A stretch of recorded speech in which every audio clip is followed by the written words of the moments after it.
What's up everyone, welcome to Stockton. It's a pleasure to meet all of you. On this channel, we talk about stocks before they start blowing up, say goodbye to chasing stocks at all-time highs, and say hello to making some money.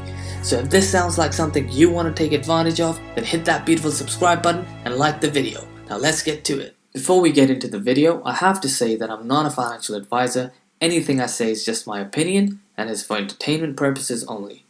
Having said that, if I'm talking about a company, I'll let you know whether I'm personally going to invest in it or not towards the end of the video. But you should always do your own due diligence, so with that out of the way, let's get started. In the last video I made about BNGO, I talked about how the total addressable market for Bionano Genomics is huge. This is because BNGO is not only disrupting the existing cytogenetics industry, but it's also creating a new industry. It's disrupting the existing cytogenetics industry because now for the first time, we have a tool to detect structural variation at an industrial scale. As things stand, you need to perform several different techniques to achieve structural variation detection. So these include techniques such as karyotyping, chromosomal microarray, and more. Because now, there's an efficient way to detect structural variations at an industrial scale, we should start seeing widespread adoption of Saphyr in clinical labs across the globe.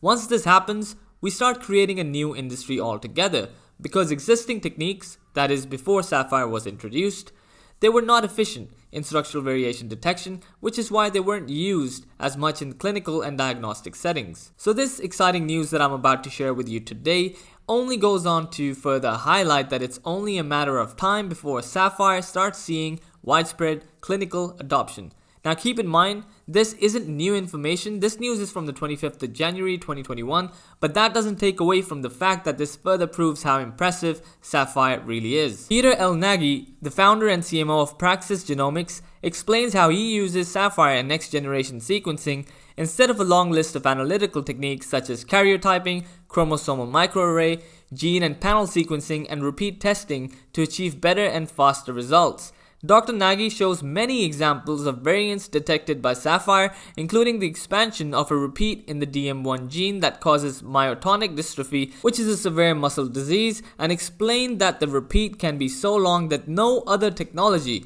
can provide the sizing accurately.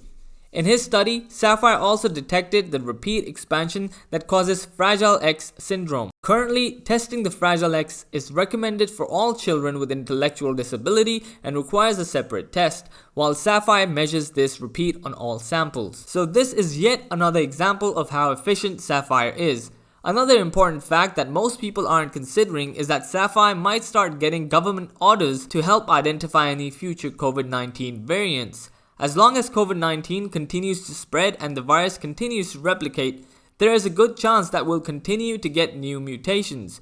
If the structural variation is big enough, it could make the virus resistant to existing vaccines. This is why the US government is now starting to ramp up structural variation detection and genome sequencing of COVID-19, and as well as patients that suffer the most from it. This article talks about how important it is for countries to start genome sequencing and structural variation detection.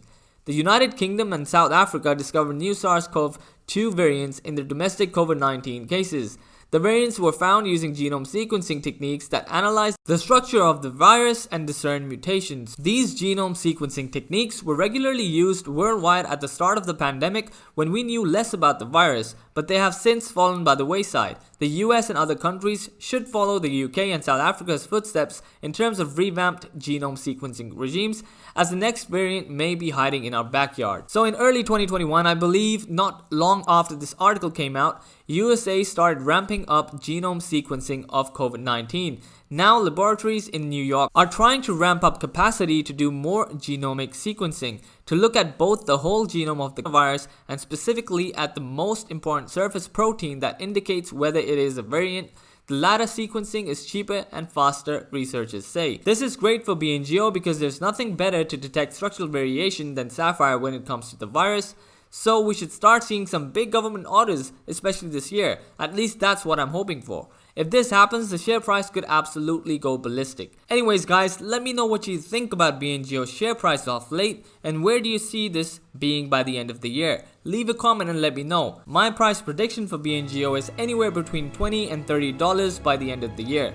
Anyways guys, thanks for watching. I hope you have an awesome day and I'll see you in the next one.